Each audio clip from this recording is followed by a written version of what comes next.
귀한 찬양 감사합니다. 오늘 사도신경 신앙고백 사도신경 강의 13번째 시간 나는 거룩한 공교회를 믿습니다 라는 제목으로 하나님 말씀 함께 나누겠습니다. 사도신경은 크게 보면 세 부분으로 나누어진다고 하지요. 성부, 성자, 성령 하나님에 대한 믿음을 고백하는 것인데요.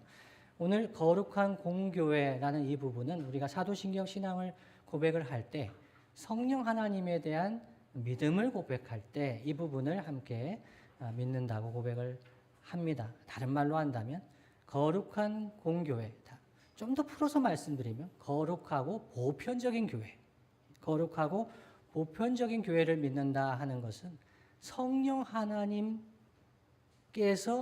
거룩하고 보편적인 교회를 이루어 가시고 붙드시기 때문에 우리는 믿는다, 이렇게 볼 수가 있습니다. 그래서 오늘은 거룩하고 보편적인 교회, 거룩한 공교회라고 하죠. 우리가 신앙 고백을 사도신경을 하지 않습니까? 그 내용에 대해서 우리가 알고 고백을 해야 되기 때문에 거룩한 공교회를 믿는다는 것이 무엇인가에 대해서 생각해 보고, 그럼 거룩한 공교회를 믿는 성도는 어떻게 살아야 할까에 대해서 함께 말씀 나눠보겠습니다.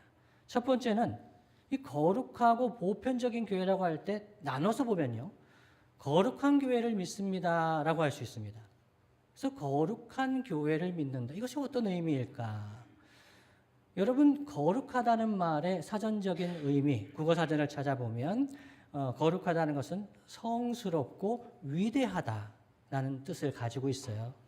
그래서 거룩한 교회를 믿는다. 교회는 성스럽고 위대하다. 이렇게 여러분 믿으십니까? 예.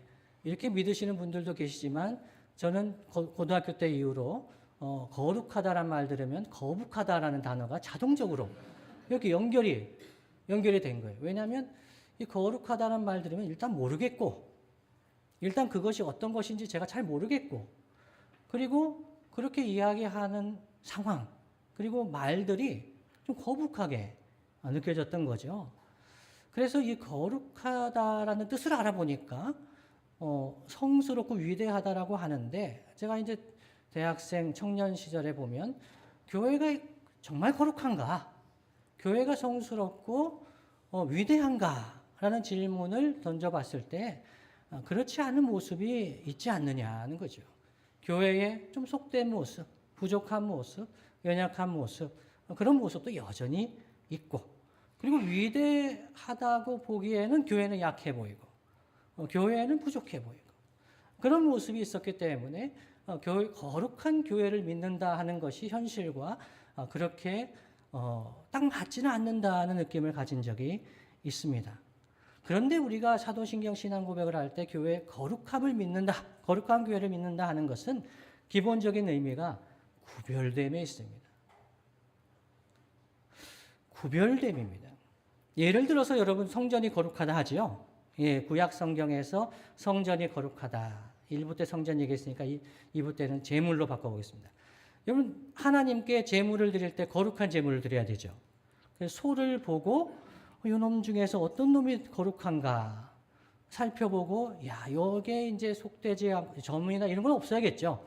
그런데 소는 소 아닙니까? 예, 이 소가 그렇게 다른 소보다 아주 뛰어나게 거룩한 그런 것을 이야기하는 것은 아닌데, 이 제물이 거룩하다는 것은 구별되었기 때문입니다. 그것을 구별하여 하나님께 바쳐 드렸기 때문에 그 소를 거룩하게 되었다라고 보는 거죠. 성경에서 거룩하다는 것은 구별된 부르심을 나타냅니다. 그래서 이 교회의 거룩함의 기원은 하나님께서 구별하여 불러주시기 때문이다 하는 겁니다. 다른 말로 하면 교회에 거룩한 사람들을 모은 것이 아닙니다. 밖에 나가서 주님이 보시고, 야, 이 사람, 얘는 거룩하구나, 이 사람은 거룩하고, 이렇게 해서 모은 것이 아니라 주님이 우리를 불러주셨기 때문에, 구별하여 불러주셨기 때문에 그 자체로 거룩하다라고 이야기를 하는 거죠. 이것을 이제 삼위 하나님과의 관계에서 조금 성경을 통해서 살펴보면요, 베드로전서 2장 9절 말씀을 함께 한번 보겠습니다. 베드로전서 2장 9절 함께 한번 읽어볼까요? 시작. 그러나 너희는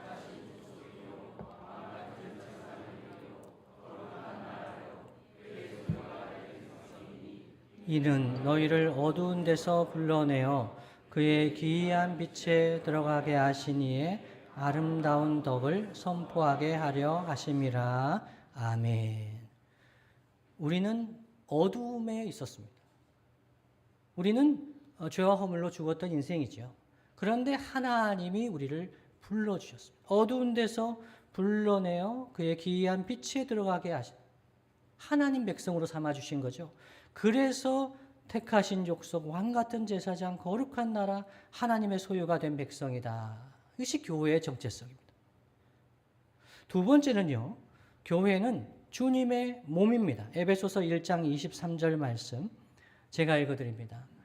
교회는 그의 몸이니 만물 안에서 만물을 충만하게 하시는 이의 충만함이니라 말씀합니다. 교회는 주님의 몸입니다.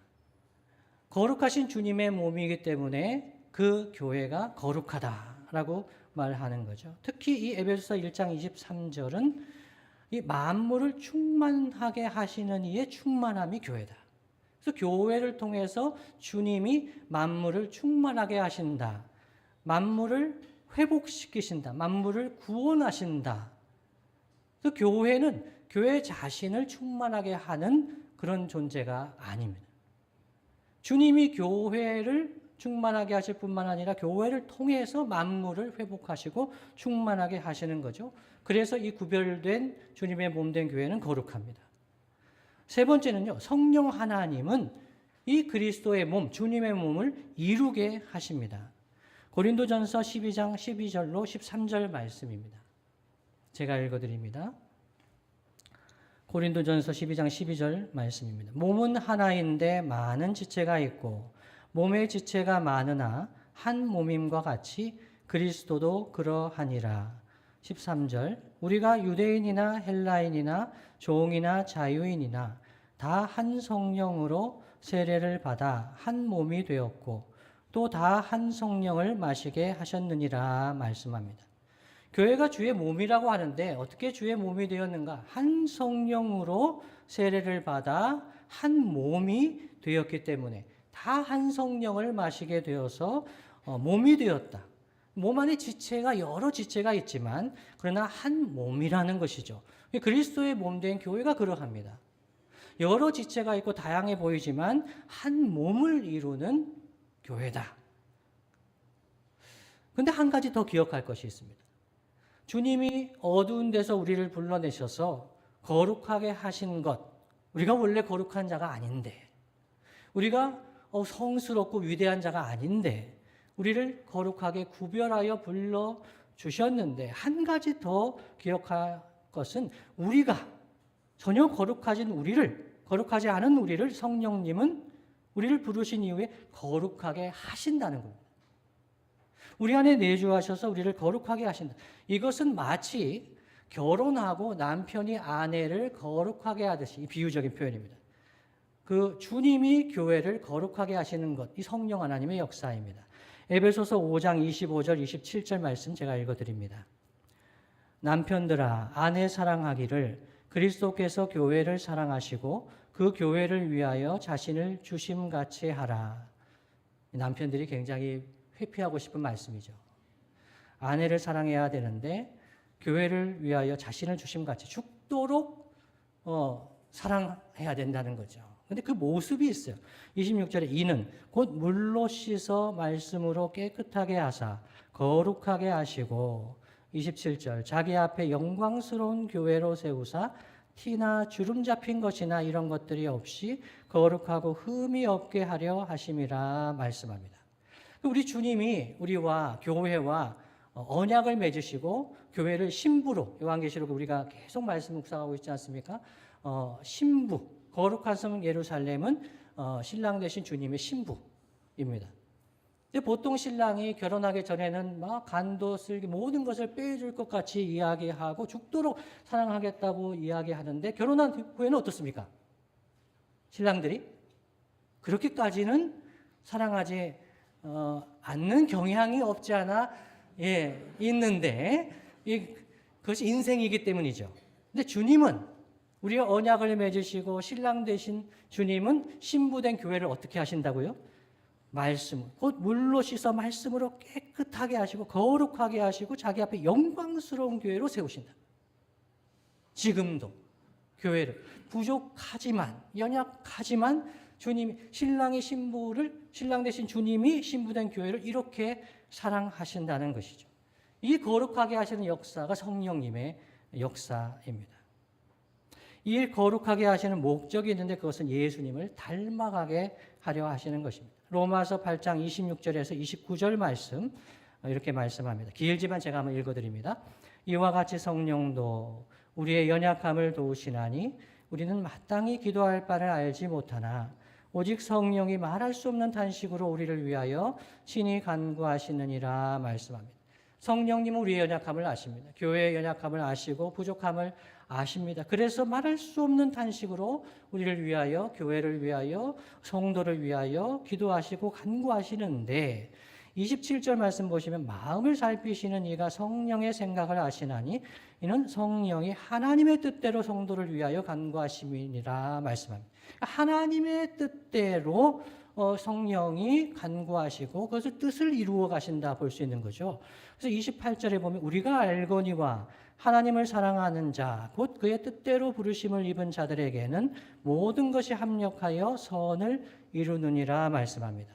결국은 모든 것을 합력해서 하나님께서 우리 안에 선을 이루어 가시는데 그 선이 뭘까요? 29절에요. 다 함께 한번 읽어볼까요? 시작. 하나님이 미리 아신 자들을 또한 그 아들의 형상을 본받게 하기 위하여 이는 그로 많은 형제 중에서 맏아들이 되게 하려 하심이니라. 아멘. 하나님의 미리 아신 뜻, 작정하신 것이 있는데 그것이 무엇이냐면 미리 아신 자들을, 교회와 성도들을 그 아들의 형상을 본받게 하려 하시는 것이다. 그리스도 예수의 형상을 본받게 하려 하시는 것이다.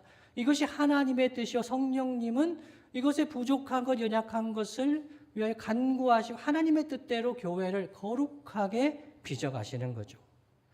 그래서 성령님이 우리를 위하여 간구하시는데 하나님 뜻대로 간구하시는데 그 뜻은 모든 것을 합력하여 하나님의 뜻이 이루어질 텐데 그 하나님의 뜻이 무엇이냐면 우리가 아들의 형상을 본받는 것이다 라고 말씀합니다.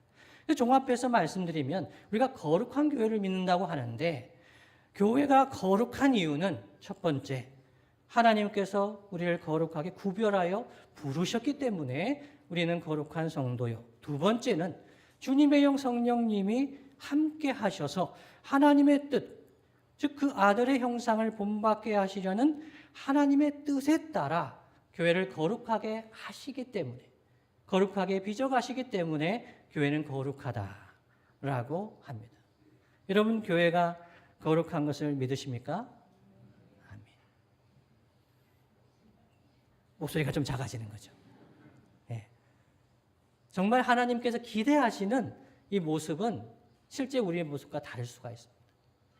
우리가 자녀를 생각하고 또 사랑하는 사람을 생각할 때 우리 모습은 부족해요. 연약해요. 그러나 성령님을 믿기 때문에 하나님을 믿기 때문에 교회는 거룩한 부르심을 받았다고 교회는 성령께서 거룩하게 하신다고 믿는 거죠. 이것이 첫 번째 거룩한 교회를 믿는 고백입니다. 두 번째는요. 공교회를 믿습니다. 즉 보편적인 교회를 믿는다고 하는데 그 의미를 살펴보겠습니다. 거룩한 공교회, 거룩하고 보편적인 교회를 믿는다고 하는데 교회가 보편성을 가지는 것은 삼위 하나님께서 성부, 성자, 성령 삼위 하나님께서 시간적으로는 세상의 처음부터 마지막 날까지 시간적으로는 세상의 처음부터 마지막 날까지 공간적으로는 전 세계의 모든 인류 가운데서 하나의 교회를 세우신다는 것을 믿는다는 것.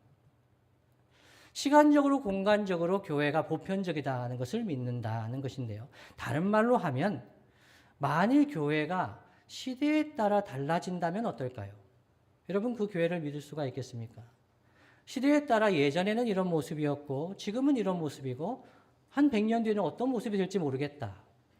보편성이 없다는 거예요. 그러면 이것은 하나님의 교회라고 할 수 있을까? 그냥 그 시대의 산물이 아닐까라는 것이죠. 그러나 시대를 막론하고 장소를 막론하고 남아메리카의 교회와 아시아의 교회와 미국의 교회와 유럽의 교회가 아프리카의 교회가 보편적이다라고 믿을 수 있는 것은 무엇인가? 다른 말로 하면 만일 지역에 따라서 교회가 다르다면 그 교회가 하나님의 교회라고 할 수 있을까? 그래서 보편적인 교회를 믿는다는 것은 삼위 하나님께서 시간적으로 공간적으로 하나의 교회를 세워가신다는 것을 믿습니다. 그렇다면 여러분 교회가 어떻게 공교회성 즉 보편성을 유지할 수 있겠습니까? 첫째는요. 여러 가지 얘기할 수 있지만 첫째는 한 신앙 고백 위에 세워졌기 때문입니다. 한 신앙 고백 위에 세워진 교회, 그 교회는 보편적인 교회입니다. 두 번째는 한 성령 하나님의 역사에 따라서 교회는 보편성을 갖게 됩니다. 말씀과 성령이죠. 그래서 첫 번째 살펴본다면 공교회성을 위해서 우선 주님이 우리 주 예수 그리스도를 믿는 믿음의 고백, 신앙 고백 위에 교회를 세우셨기 때문에 교회는 보편성을 가집니다. 마태복음 16장 15절 16절 말씀에 이렇게 말씀합니다. 이르시되 너희는 나를 누구라 하느냐? 제자들에게 예수님이 물으셨죠. 너희는 나를 누구라 하느냐? 사람들은 예수님이 누구다 여러 이야기를 하지만 예수님 너희는 나를 누구라 하느냐 물으셨습니다. 그때 16절에 시몬 베드로가 대답하여 이르되 주는 그리스도시요 메시아요 살아계신 하나님의 아들이십니다. 이렇게 고백을 하죠. 그러자 마태복음 16장 18절 말씀에 또 내가 네게 이르노니 너는 베드로라 내가 이 반석 위에 주님이 이 반석 위에 이것은 베드로의 신앙 고백 위에라고 해석할 수가 있습니다. 이 반석 위에 내 교회를 주님의 교회를 세우리니 음부의 권세가 이기지 못하리라 말씀합니다. 베드로의 신앙 고백 주는 그리스도시요 살아계신 하나님의 아들이십니다.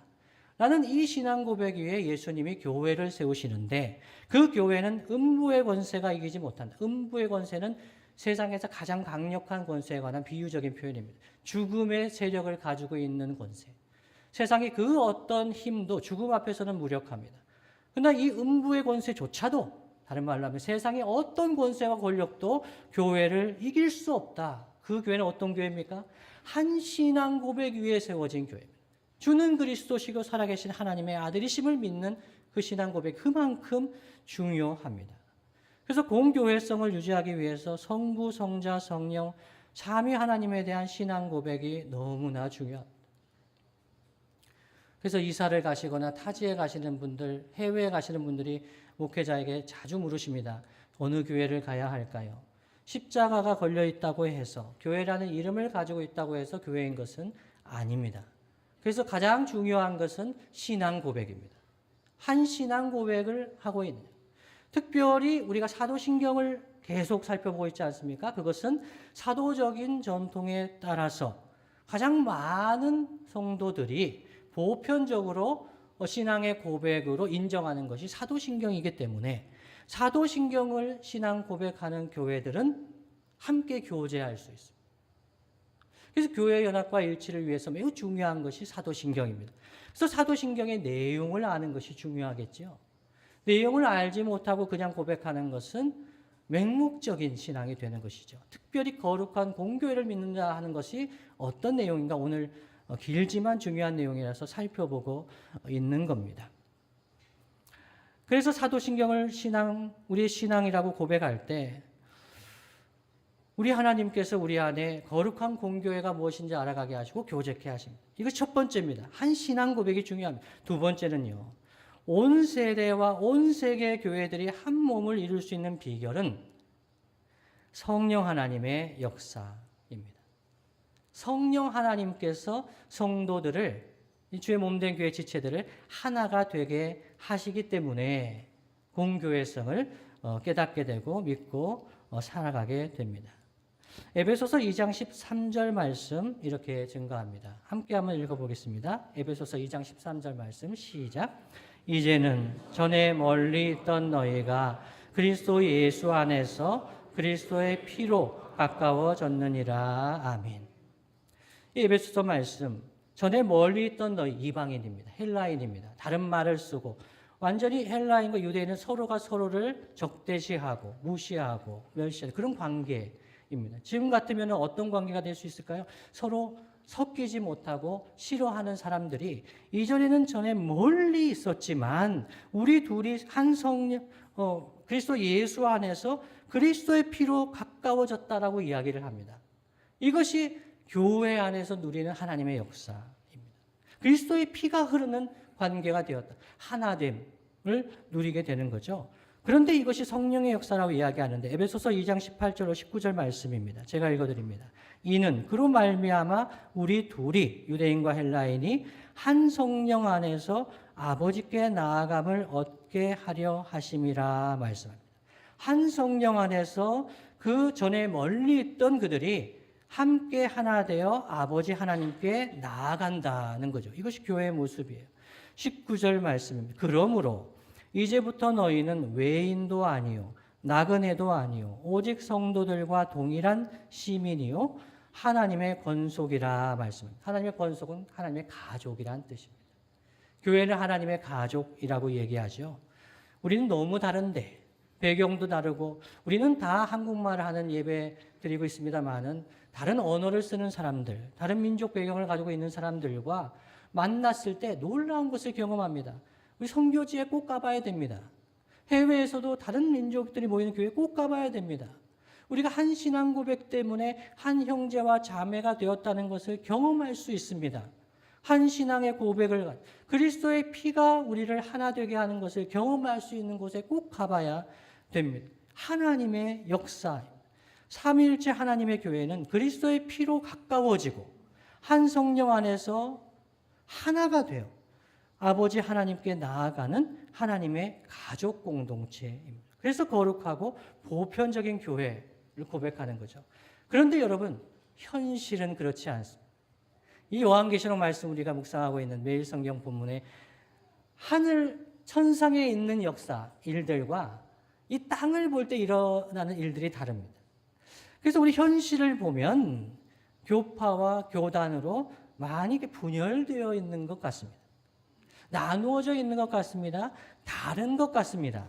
그런데 우리가 만나보면, 연결되면, 교제해보면 인종이 다르더라도, 민족이 다르더라도, 우리가 배경이 다르고 계층이 다르더라도 우리가 만나서 교제하고 예배할 때 우리가 주님 안에 하나라는 것을 경험할 수 있는데, 그것은 한 신앙 고백 위에 교제할 때 성령께서 역사하실 때 하나님 나라의 역사를 경험하게 됩니다. 그래서 교단과 교파가 다른 것, 다소 지향점이 다른 것, 이 우주적인 주님의 몸된 교회라는 관점에서 본다면 지체가 다른 겁니다. 역할이 다른 거죠. 기능이 다른 겁니다. 어떤 교단은 어떤 부분에 좀 더 강조점을 가지고 있습니다. 그리고 어떤 단체는 어떤 부분에 하나님 나라 복음에서 그 부분을 좀 더 중요하게 생각하고 힘쓰는 단체들이 있습니다. 한 신앙 고백 위에 세워졌다면, 그리고 한 성령께서 그리스도의 피로 가깝게 해주시는 그 역사를 경험한다면 우리는 주님의 몸을 경험하게 되고, 반대로 얘기하면 좀 다르더라도 주님의 몸으로서 생각하면서 함께 연결되고 하나님 앞에서 교회를 세워가는 것이 중요하다. 이렇게 볼 수가 있습니다. 그렇다면 여러분, 거룩한 공교회를 믿는 성도는 어떻게 살아가야 할까요? 전 두 가지로 생각해 보고자 합니다. 첫 번째는요, 개교회 중심적인 생각에서 벗어나야 합니다. 우리 교회만 생각하는 생각에서 벗어나야 합니다. 우리는 개교회로만 있는 것이 아니라 거룩하고 보편적인 주님의 몸에 연결되어 있는 지체라는 것을 항상 생각해야 합니다. 개교회 중심적인 생각, 개교회 중심주의에 빠지게 되면 교회와 성도가 우월감이나 열등감을 가지기 쉽습니다. 우리가 좀 좋은 예배당을 가지고 있고 멋있는 목사님을 영입했고, 좀 이게 약간 어폐가 있습니다만은 우리 교회 목사님은 너무 좋아, 우리 교회는 정말 좋아, 이런 것에 생각하다 보면 개교회 중심주의에 빠질 수가 있습니다. 우리 교회는 주님의 몸된 교회, 우주적 교회 지체입니다. 그래서 서로 연결되어야 합니다. 존중하면서 세워가야 하는 것이죠.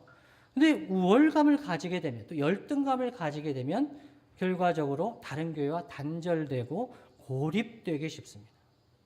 그러면서 좌정관천이라고 하죠.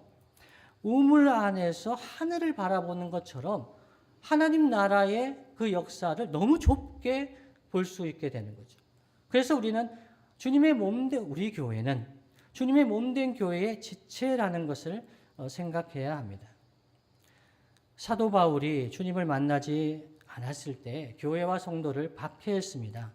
그때 주님이 환상 중에 나타나서 이렇게 말씀을 하셨죠. 사도행전 9장 4절 5절에 이렇게 말씀합니다.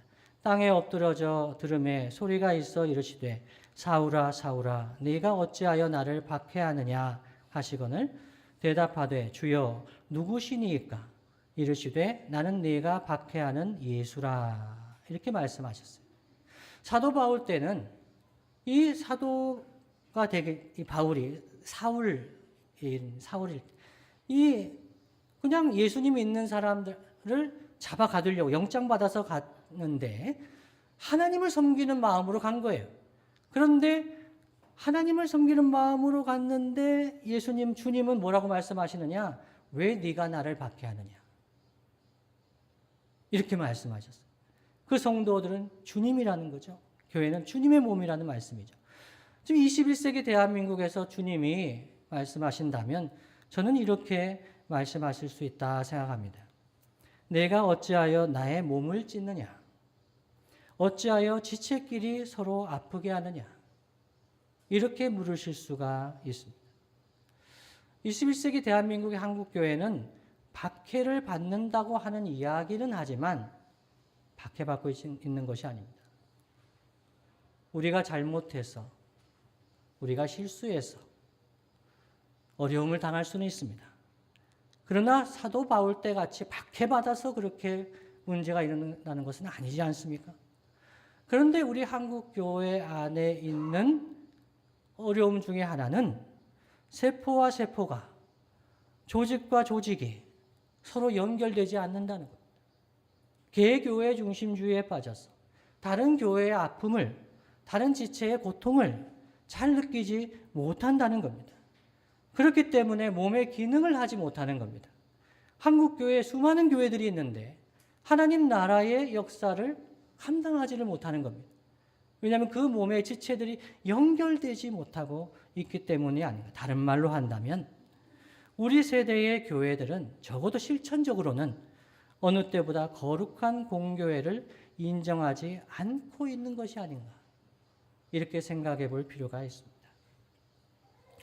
그러나 아무리 교회 성도 수가 적더라도 얼마든지 귀하게 섬기는 교회들이 많이 있습니다. 저는 때가 되면 미국 워싱턴에 있는 세이비어 교회를 소개하기를 원합니다. 오재택 목사님도 안식년에 그 세이비어 교회를 직접 방문하셨다고 하시더라고요. 제가 그 얘기를 하면서 정말 마음에 딱 맞는 부분이 있었어요. 작은 교회입니다. 그 교회는. 등록 교인이 150명을 넘지 않는 그런 교회. 수십 년 동안 그런 교회입니다. 그런데 그 교회가 7가지 분야, 45가지 이상의 연계된 사역들을 해오고 있습니다. 고든 호스비 목사님이 천국 가신 이후에도 그 사역들이 더 나누어져서 확장되어 가는 그런 건강한 모습을 보여주고 있는 교회입니다. 한국에도 그 교회의 그 말씀과 가르침을 따르면서 곳곳에서 선한 역사들이 일어나고 있는 것이 있습니다. 우리 교회도 그런 모습을 가지고 있습니다. 그래서 서로 연결되면서 함께 하나님 나라의 역사에 동참하는 것을 통해서 우리가 외롭지 않구나. 하나님 나라의 역사가 지금도 주의 몸을 통해서 이루어져 가는구나. 그런 것을 깨닫게 됩니다. 이게 첫 번째입니다. 개교회 중심주의에 빠지지 말아야 합니다. 두 번째는요. 거룩한 공교회를 믿는 성도는 교회를 사랑하게 됩니다. 거룩한 공교회, 주님의 몸이다는 것을 믿게 되면 교회를 사랑하게 됩니다. 성령님은 우리가 예수님을 사랑하게 하신다고 지난 주일에 말씀을 드렸습니다. 성령 충만하면 예수님의 증인이 되고 예수님을 사랑하게 되는 거죠. 주님을 사랑하게 되면 주님의 몸된 교회를 사랑하게 됩니다. 그리스도의 피가 흐르게 하시고 하나님의 사랑을 부어주십니다. 그러면서 교회를 사랑하게 하십니다. 그래서 이 교회를 사랑하는 성도들은 교회가 좋아서 사랑하는 것이 아닙니다. 교회 예배당이 좋아서, 시스템이 좋아서, 프로그램이 좋아서, 담임 목사가 멋있어서 그렇게 사랑하는 것이 아닙니다. 주님의 교회이기 때문에 사랑하는 거죠. 남의 교회란 말이 있습니다. 우리 교회, 남의 교회. 그런 말은 없습니다. 주님이 남이시면 남의 교회가 될 수 있겠죠. 교회는 한 신앙교백 위에 세워진 거룩한 공교회의 일원이나 이 교회라면, 주님의 몸된 교회 지체라면 남의 교회는 아니고 주님의 교회죠. 그래서 어디 가든지 교회를 보면, 선교지의 교회를 보면 뜨거운 마음이 솟아나는 거죠. 주님의 교회이기 때문입니다. 우리가 교회를 사랑할, 주님을 사랑하게 될 때 예배당이 좀 허름해도 어떻습니까? 허름해서 멋있다는 마음이 생깁니다. 병이죠. 저는 이거 병이라고 생각해요. 허름한 게 뭐가 멋있습니까? 깨끗하고 정말 멋있는 시설이 완비되어 있는 그런 교회, 시원하고 그런 교회가 좋죠. 그 교회는 사랑합니다라고 할 수 있는 거죠. 이 신랑 신부가 만나기 전에 이 연애할 때도 비슷해요. 정말 예쁜 사람 다 사랑하죠. 멋있는 사람 다 사랑합니다. 그런데 우리가 교회를 사랑하게 되면 건물 때문에 사랑하는 것도 아니요. 프로그램 때문에 사랑하는 것도 아니요. 오히려 허름한 것이 더 멋있다는 마음까지 생기는 거죠. 사랑에 빠진 거죠. 그래서 교회를 사랑한다는 것은 조건 때문에 사랑하는 것이 아닌 것 같습니다. 청춘 남녀가 결혼하기 전에 서로가 완벽해서 결혼한다는 사람은 제가 아직 만나보지 못했습니다. 신랑 될 사람이, 신부가 될 사람이 완벽해서 난 최고라고 생각해서 그렇게 결혼한다? 없습니다. 그냥 참을만 해서 부족함이 보이지만, 이런 부족함이 있지만 참을만 해서 감당할 수 있다는 마음이 들어서 결혼합니다. 어떤 사람들은 중증인 경우에는 그 부족함이 좋아 보여서 사랑한답니다. 이게 중증이죠. 근데 더 깊은 중증이 있어요. 그것은 아예 부족함과 연약함이 안 보이는 거예요. 제가 아는 목사님이 다리를 좀 저으세요. 그분은 예전에도 저렇고 그때도 저렇고 또 지금도 저러고 계세요. 그런데 그 사모님 되신 분이 그 목사님이 다리를 저시는 걸 몰랐대요. 이런 거짓말이 있습니까? 실제 그랬다는 거예요. 사랑에 빠지게 되면 그 부족함과 연약함이 안 보일 수도 있는 거죠. 그런 사랑을 안 할래요. 이런 표정으로 보지 마시고 사랑하게 되면 그런 일들이 있습니다. 지상의 교회는요, 절대로 완벽하지 않습니다.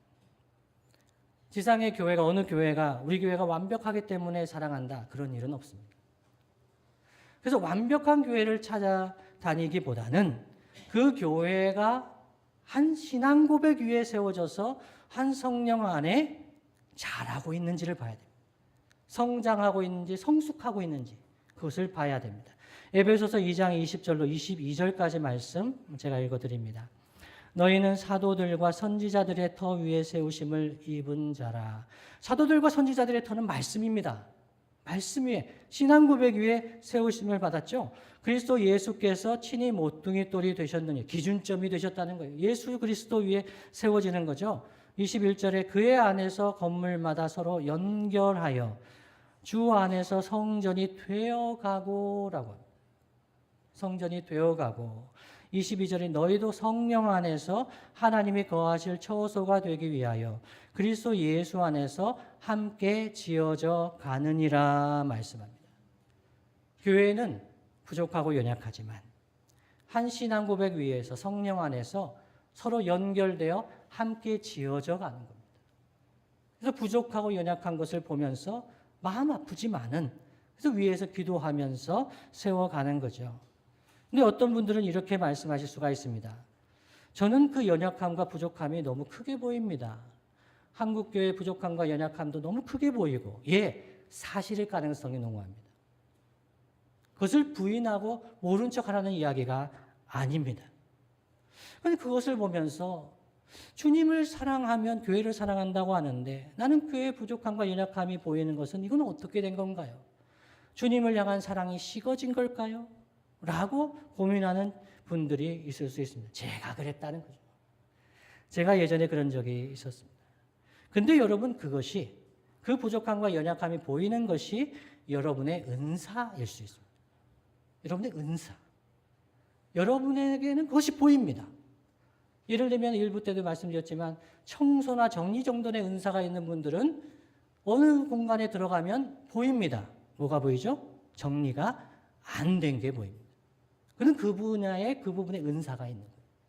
저는 아무리 봐도 청소에는 은사가 없습니다. 제가 유학할 때 게스트하우스 청소 알바를 했는데 대번 잘렸습니다. 은사가 없다는 거죠. 그런데 은사가 있는 분들은 잘 보시는 거예요. 저는 애찬에도 은사가 없습니다. 저는 주는 대로 잘 먹기 때문에 저는 맛을 이렇게 이게 맛있는지 이런 잘 모릅니다. 근데 맛이 없다고 느껴진다면 여러분이 은사가 있는 거예요. 무슨 말씀인지 아시겠죠? 여러분 비유적으로 저 문에 어떤 아픈 분이 들어온다고 생각해 보세요. 아픈 분이 들어오세요. 여러분은 어떤 마음이 드십니까? 아프신 분이 들어올 때 섬김의 은사가 있는 분들은 이미 그 문 앞에 가 있습니다. 저보다 훨씬 빠릅니다.